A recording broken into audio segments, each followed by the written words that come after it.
Sandy says read, and welcome to the channel. You might be wondering, hey Sandy, why do you look like a Christmas lumberjack?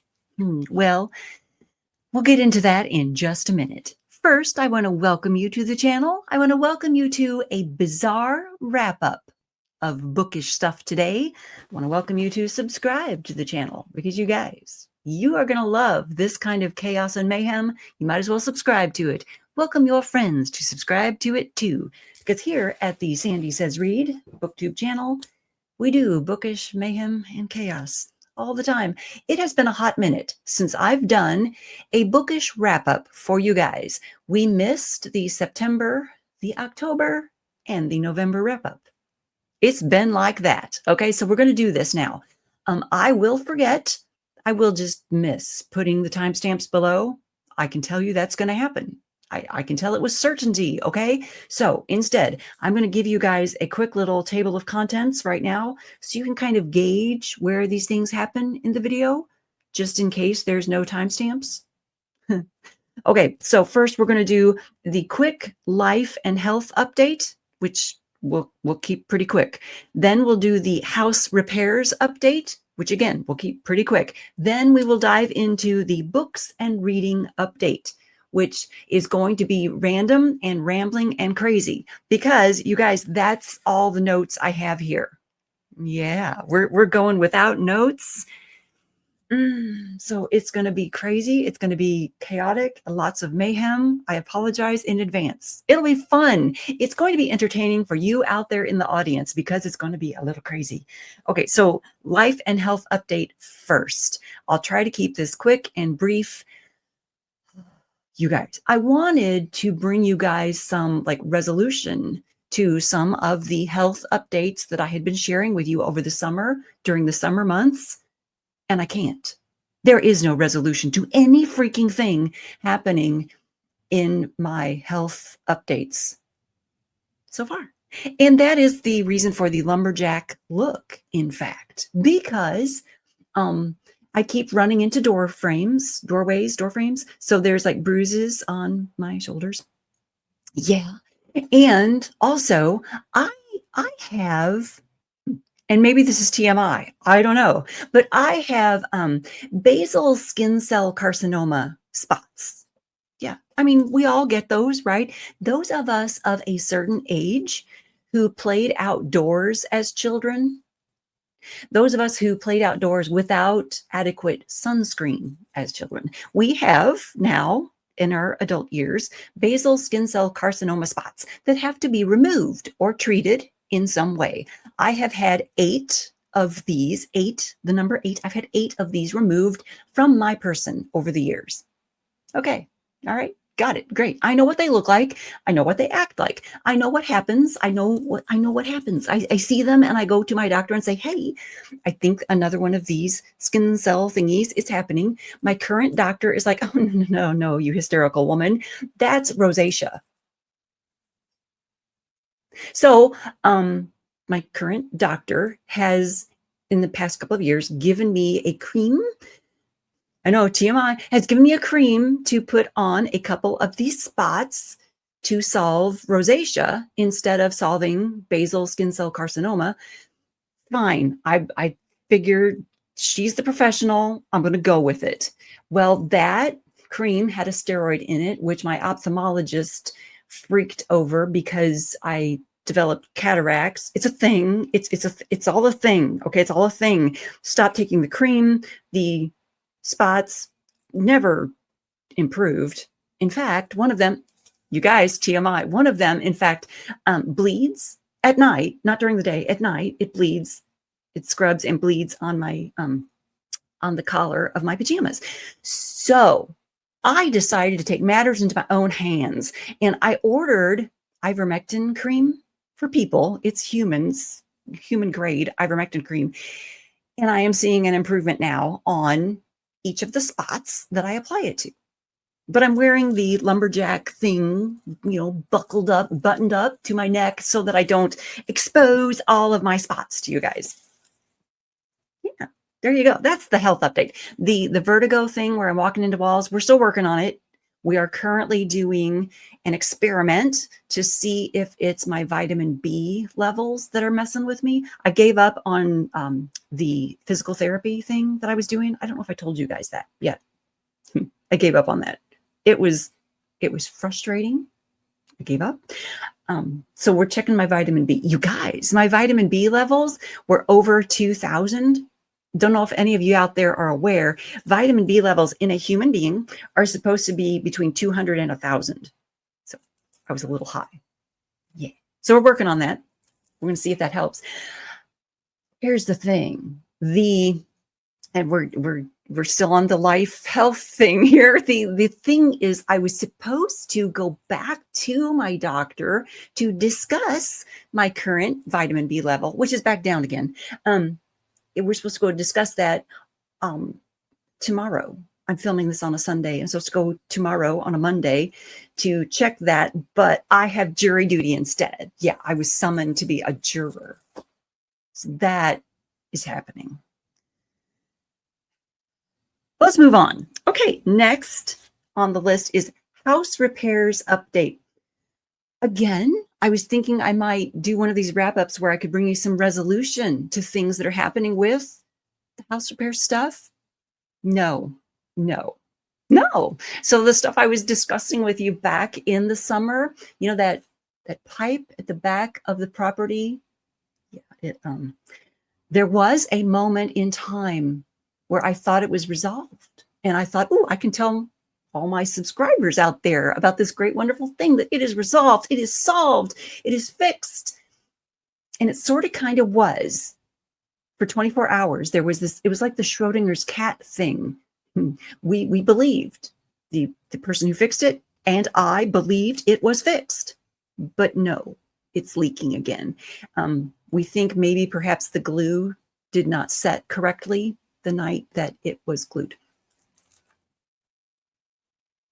We're working on it again. Although in really good news about house repairs, and really good news, I did have a plumber come and fix the shutoff valve for the water to my house. Did I tell you guys that I could not control the water to and from my house? I couldn't control that because the hot water heater that a plumber installed was situated such that the valve couldn't be turned. It's fixed now. It is almost $300 later. Okay, it's fixed. Okay, it's done. It's done. It's done. And I have a new commode in my bathroom because that just stopped working. So that's done. All those are nice things. Those are done. Fabulous. Taken care of. Okay, so are you guys ready for the book update? Can we move on from that and do the book update? Yes. Okay, so over here on the stack of books that I have next to me, for some reason I have a paper plate. Why did I bring the paper plate in here? Oh, this is random. I know why. Because I wanted to point out to you guys, for those of you out there who have like Christmas dishes, have you experienced putting your fancy Christmas dishes in the microwave? Huh?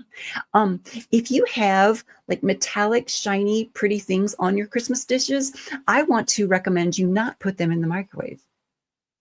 Don't ask me how I know. Instead, have paper plates or some other type of plate that you can nuke your food on first and then transfer it to your pretty Christmas dishes. That's why I have this paper plate here. Okay, now let's move on to the books. For those of you who want to do timestamps or list those in the comments, here's your timestamp for the books.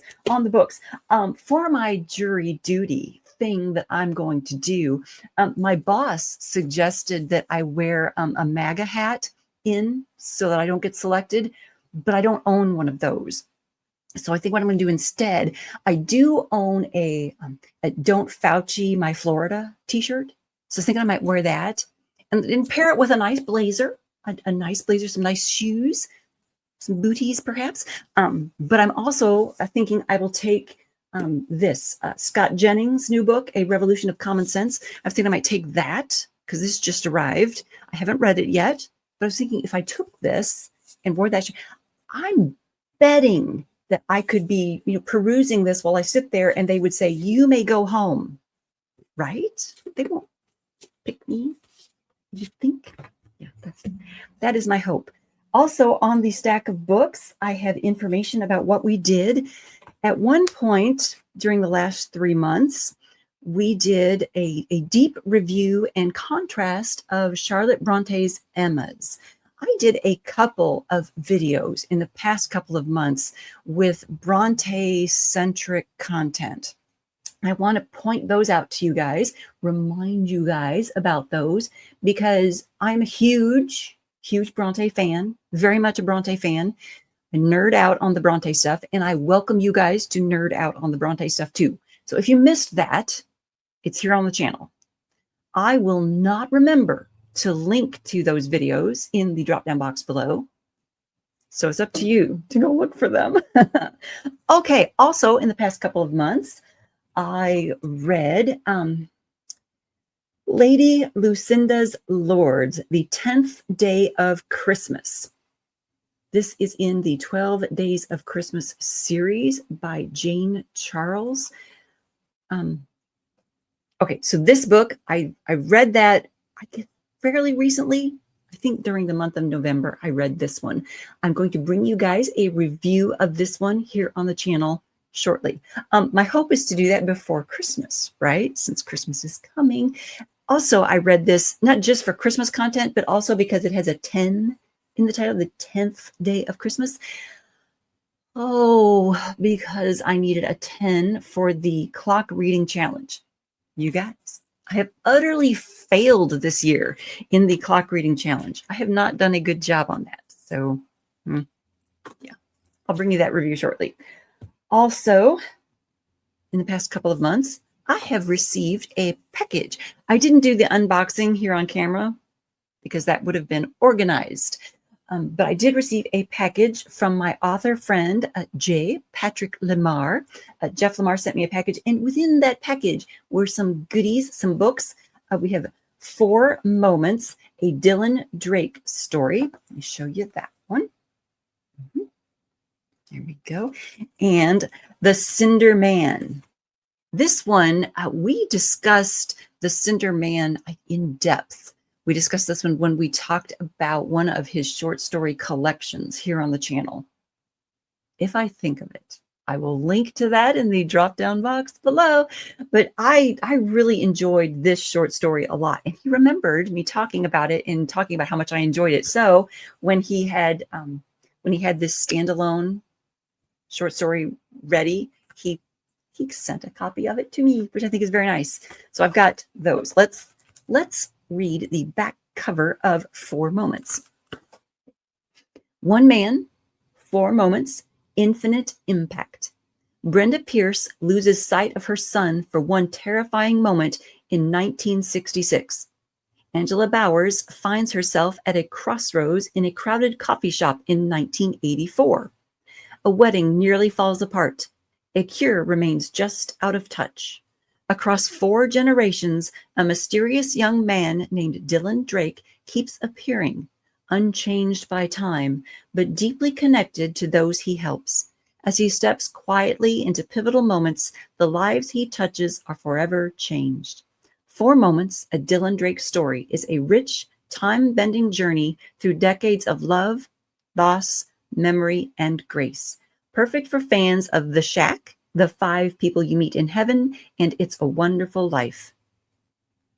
Doesn't that sound very nice? Yes, very nice. The Dylan Drake character is a character that Jeff has appearing in a lot of the short stories that he has worked on. He's an intriguing character. I don't want to give away too much about him, but if you'll remember, we did a review of The Christmas Cabin here on the channel last year, maybe in 2024 for Christmas. We did a review of that story, and Dylan Drake was an important character in that story. I will forget to link that in the drop-down box below, but I recommend you check out The Christmas Cabin by Patrick Lamar. And also, I'm opening the rattling that you're hearing is this little plastic bag of goodies that came in the package Jeff gave me. He has all these cute little tchotchkes that he distributes when he's at conventions and stuff. And one of them is This is so cute. It's a sticker, but he also has it in a button. It says, met J. Patrick Lamar. It was no big deal. You guys, that is my kind of humor. I like that. That is a good, clever thing. He also has the seal of the Great Library. Let me see if we can get that on there so you can see all of that. Yeah, the Great Library, that is one of the elements of the world, in the world building that Jeff does in his novels and short stories. Okay, moving on to our next item on the stack. Okay, this is A Song to Drown Rivers by Anne Ling. This one is a book of the month book that came in September 2024. So it arrived and it took me forever to get to it. And I know I discussed it here on the channel. We read through, the inside flap. We talked about it a little bit. I wanted to love it and enjoy it. I did not. You can see where I DNF'd. I got right there and I didn't finish it. I just can't. I can't care about the characters. I can't get into it. So I don't know. I don't like to get on here and like drag books and drag authors and stuff. So I don't want to do like a negative review. I just want to say I DNF'd this one. I just didn't care. You guys, that's kind of sad. Also, in the past couple of months, I read the digital arc of Run, Cindy, Run, Hunted for Secrets She Doesn't Have by Lana Makara. Lana Makara is an author that I met at the Sunshine State Book Festival in 2025. So January 2025. I will see her again in January 2026 at the Sunshine State Book Festival again. But she just released Run, Cindy, Run. And if I read this correctly, if I read the intro acknowledgement correctly, Run, Cindy, Run was published several years ago under a different title with a co-author. And that co-author has since passed and the publishing company closed. So Lana took the story and revised and edited and changed some things and fixed it up again and has republished it through Vendela Publishing LLC and has dedicated it to the author she worked with before. And so now it is sort of like rewritten, revised, for a, I don't want to say a future date, but revised for the current day. Let's put it that way, for a current time. All right, let's see. Yes, previously published. Okay, the title was Betrayal. Okay, previously published as Betrayal from Promise Press in 2001. Okay, so when I was reading it, when I saw that it had been previously published and that publishing house had gone under, it touched me. Okay, I sympathized with Lana when I read that part of how this book came about, because of course I have had multiple books that have been with publishing houses that close their doors. I've had like my Choices series, Choices Meant for Gods, was with a publishing house, and when that publishing house closed, my foundational series was out of print and my heart was broken. So I felt for Lana. And so as I was reading the story, I was looking for little clues as to, I wonder where, things changed. I wonder where things were updated. It was just, it was just another level to the story that I was looking at as I was reading it. And I enjoyed the story very much. This is not a very good review that I'm giving you guys. So let me see if I can't give you a little bit of a review. The main character is Cindy Lestrade. She is 28 years old when we first meet her. So the story starts when she's 28. Her boyfriend, Brad Hillcox, is also named Grant Collier. His real name is Grant Collier, and he's 33. Then we have that's like chapter 1, right? And then we have an 8-month flash forward and where things are happening. Okay, there's intrigue and there's mystery. There's a reason why Grant was going by another name. Okay, he was like infiltrating her family. Okay, he's with CIA or FBI. He's with one of the intelligence agencies. Okay, It's been a hot minute since I read it. So we have an 8-month flash forward, and we see Cindy and her parents are on trial for treason. Okay. Then we have a 2-year flash forward to Cindy as a 30-year-old and 35-year-old Grant. Okay. And he's with the CIA. Okay. So Cindy, we move forward, and she's had like a change of identity. She's had to move across country, and she's had to go through a lot of growth. And we see she's had to learn how to take care of herself. She's taken like martial arts classes. I mean, she's a strong, independent woman, and she is working for like not an intelligence agency, but like a cybersecurity company. I mean, she's really taken on a whole new life in those 2 years. And it's an amazing transformation for this character. And through the story, she has to learn to trust others. There are people that she starts to trust this other person that she shouldn't. I mean, it's nicely done. It's a bit of a thriller. Okay. It's a bit of a thriller with some mystery thrown in. Yeah, it's nice. Okay, so Run, Cindy, Run by Lana Makara was a nice story. I enjoyed reading. There's that. And it is out now. When I was reading the digital arc, it was not released yet, but it is out now. Okay, what else do I have here? What else did we do in the last 3 months? Well, you guys, we did here on the channel, we started something that I haven't seen others pick up yet, and that could just be because I don't understand how to use the YouTube algorithm correctly, and YouTube doesn't notify me when I'm tagged in things. I have to seek out things. Okay, so we did a new thing, and that is the Dan Pelzer's list tag. Dan Pelzer was a gentleman who read a lot of books during his life. And back in July, he passed away. And when he passed away, he left behind this huge list of like books with the authors and the dates that he read these books. It's over 3,500 books. Yeah, you guys, there is a list, a handwritten list of over 3,500 books that he read during part of his lifetime. And his children, they took that list and made a PDF of it so that everyone can see this list. So I put together a tag here on my channel to help us like just recognize and celebrate that achievement, that fact, and do some extra reading of our own. If I remember, I'll put a link to that in the drop-down box below. But I want to encourage people out there to take a look at the list of books he read and let it inspire you too. All right, what else is on the stack here, you guys? Oh, okay. I ordered a book from an independent. How should I say this? Okay, so I ordered A Song at Dead Man's Cove, a novel by Anna Uden. She is a YouTube, booktube content creator, and she published this book on her own. And there was an online troll, I guess you would say, who started giving her some flack and some crap and started causing her some angst and trouble. So I saw the video where she was addressing that troll and that problem.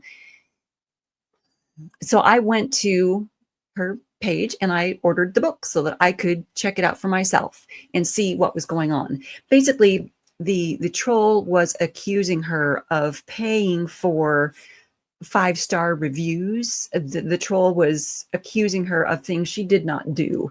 And I didn't like that. So I thought, well, I'll stick up for an independent author out there. I didn't love the book.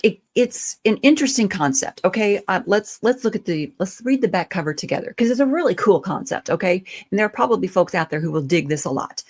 So it says, never turn your back on the ocean. In 2023, another person has disappeared at Dead Man's Cove in coastal Washington. Jaded from her job at the historic Irving Hotel, Zaria wanders to the scene of the tragedy. She has heard her Russian mother's tales of Rusalki. Sorry, guys. Vengeful spirits that have died unclean deaths near a body of water and never paid them much attention. But now, on a misty headland beside an abandoned lighthouse, Zarya locks eyes with the Rusalka and is chosen to be its next victim. She must unearth the siren's tragedy before Rusalka Week, a period in early summer when water spirits roam freely on land. 1850. Josephine has just joined her newlywed husband in Washington in the lighthouse erected by local businessman Hurley Irving. Marriage is not quite what she expected, and her melancholia grows over the course of the winter. The medic prescribes pregnancy as the antidote. What he doesn't realize is how far Josephine is willing to go in order to become a mother. Okay, so we go back and forth between those two time periods, and we see how these two women are going to be interconnected. But I just wasn't digging it. It was not for me. I DNF'd at page 67. I didn't love it as much as I wanted to love it. Okay. And that's what I'm going to say about that one. You guys might dig it a lot. I mean, that is a cool premise right there, right? Yes. Okay. Then also in the past couple of months, I was reading, and I got pretty far into this one before I decided it was screwing with my mental health. I got up to page, where are we at? 169. This is Ben Shapiro's Lions and Scavengers, The True Story of America. There's probably going to be a glare on it because it's a nice shiny cover. There you go.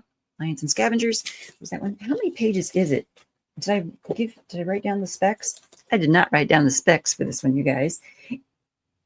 Hold, please. And I can probably tell you.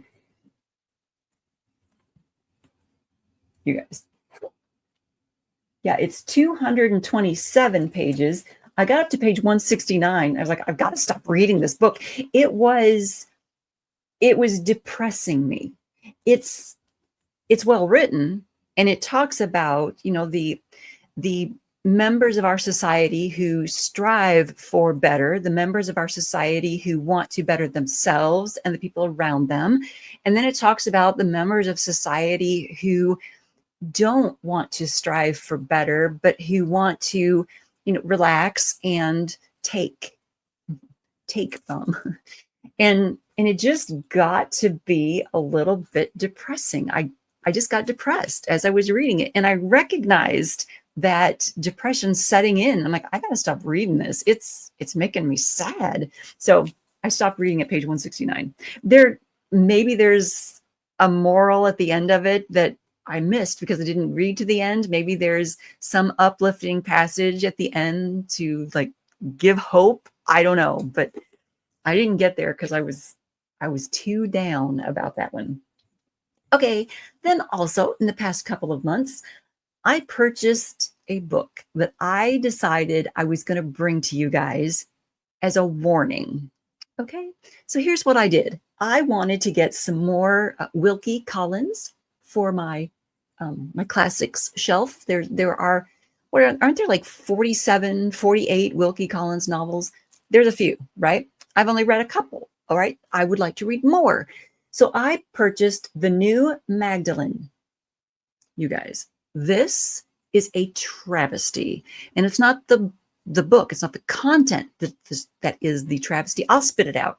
It's not the content that is the travesty. It's this publishing house, this air quotes, it's this publishing house that is the travesty. This is an AI generated piece of shit.